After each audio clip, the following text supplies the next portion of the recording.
Nous sommes toujours également avec Denis Jacob du syndicat Alternative Police. On en a parlé tout à l'heure de ces rassemblements de la police que vous trouvez qui s'améliorent depuis ces dernières années, qui travaillent sur elles-mêmes. Tout à l'heure, Stéphane Peu disait, est-ce qu'on ne pourrait pas organiser un Beauvau de la police, comme on a fait un Ségur de la santé récemment après la crise sanitaire, mettre tout le monde autour de la table, ce serait pas ça la solution ? Oh, ça va beaucoup plus loin et c'est une demande que nous formulons au titre de mon organisation syndicale depuis quelques années déjà, au-delà même de la relation police-population et d'un point de vue général sur la police, ses missions, ses conditions de travail, sa rémunération, enfin tout ce qui fait aujourd'hui qu'il y a aussi, et il ne faut pas l'oublier, un mal-être, un malaise dans la police nationale. On a abordé cette fâcheuse affaire concernant ce groupe Facebook tout à l'heure où il y aurait des propos racistes, homophobes, sexistes, et l'enquête devra déterminer la teneur et s'il y a des actes avérés, eh bien les policiers qui les ont commis devront en répondre. Mais ça témoigne, ce type de groupe privé, d'un mal-être avec cette nécessité pour les policiers de pouvoir évacuer tout ce qu'ils peuvent subir au quotidien.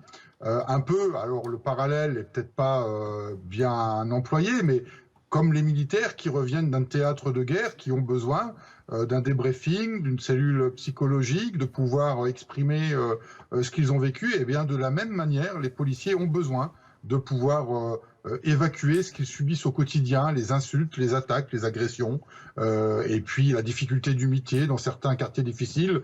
Vous avez un élu de la Seine-Saint-Denis. La Seine-Saint-Denis est un département les plus dangereux pour le travail de policiers, avec aussi une population la plus pauvre, il ne faut pas l'oublier, et donc des tensions et une relation police-population régulièrement tendue.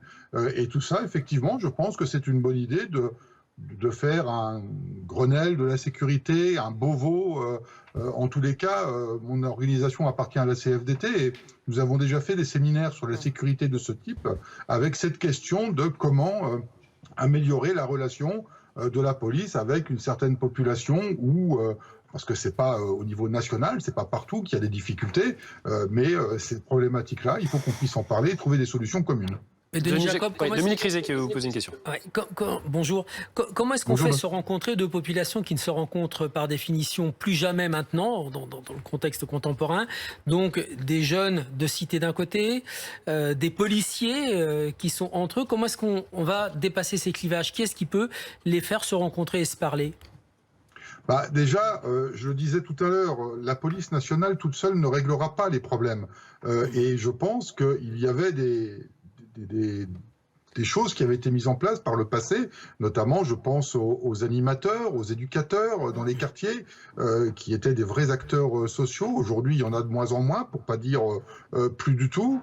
Et puis on a, mais ça j'arrête pas de le dire depuis des années, on a un véritable problème de politique de la ville, de la politique sociale. On a des quartiers où il n'y a plus aucun service public et le seul représentant de l'État qui intervient, et qui intervient toujours pour des problèmes, c'est la police. Et donc, eh bien, on a une population qui témoigne de son mécontentement, du fait qu'elle est considérée comme une population de seconde zone, eh bien, en se rejetant sur les seuls représentants de l'État, c'est-à-dire la police. Donc il faut, au-delà même des policiers qui doivent discuter avec cette population, eh bien, il faut que nos pouvoirs publics eh bien, réinstaurent du lien social, économique dans ces quartiers-là, parce que on aura beau organiser tout ce que l'on veut uniquement avec la police, si autour il n'y a pas les structures pour répondre à une attente de la population, on ne réglera rien.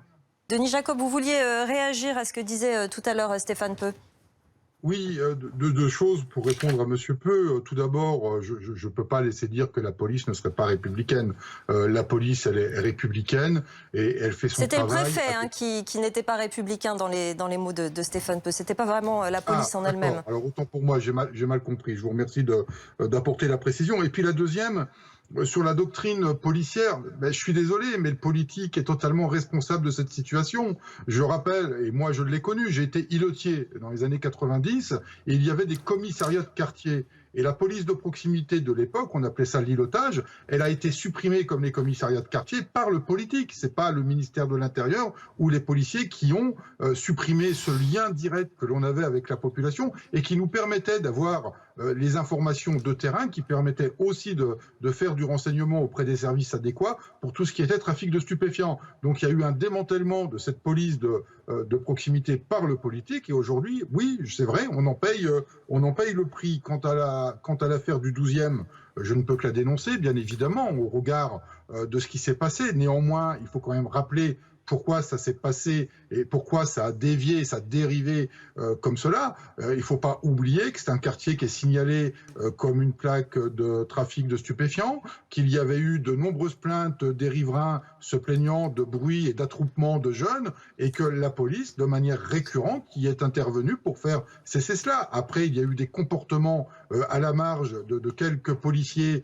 sur ces jeunes qui ne sont pas acceptables, mais rappelons aussi pourquoi on en est arrivé là. Denis Jacob, est-ce que par rapport aussi, vous en parliez tout à l'heure un petit peu plus tôt dans l'après-midi à ces enquêtes IGPN, est-ce que finalement le climat de défiance en ce moment envers les forces de l'ordre, il n'est pas né aussi du rôle de l'IGPN? On le rappelle, la police des polices chargée d'entendre, de faire des enquêtes administratives et judiciaires, ça prend du temps, ça prend beaucoup de temps, c'est trop long selon les familles des victimes. Il y a pour elles une sorte de deux poids deux mesures. Est-ce que ça aussi, ça attise pas un petit peu les tensions? Ça attise les tensions parce que tout le monde imagine que l'IGPN est partial vis-à-vis des policiers, que ce serait en fait une fausse police des polices et qu'elle couvrirait ou en tous les cas atténuerait les dérapages et tout ce qui peut être signalé, alors que c'est absolument pas vrai. Croyez-moi, les policiers craignent l'IGPN et quand on y est convoqué, on n'y est pas convoqué pour 5 minutes et que, pour reprendre son surnom historique, les bœufs carottes, c'est toujours d'actualité et on les appelle pas bœufs carottes pour rien, c'est parce qu'on y est véritablement cuisiné. Donc il n'y a pas de consensualité de la part de l'IGPN, elle fait son travail, et après on peut toujours contester, mais l'IGPN n'est pas la seule instance de contrôle des policiers. Je ne l'ai pas dit tout à l'heure, mais il faut rappeler aussi que la police nationale française est l'une des polices les plus contrôlées au monde. C'est même pas en Europe, c'est au monde, avec pas moins de 7 instances différentes, externes et internes, de contrôle, sans compter les associations. Vous avez maintenant le défenseur des droits, et puis toutes les voies de recours que nos concitoyens ont pour signaler potentiellement des manquements de la part de policiers.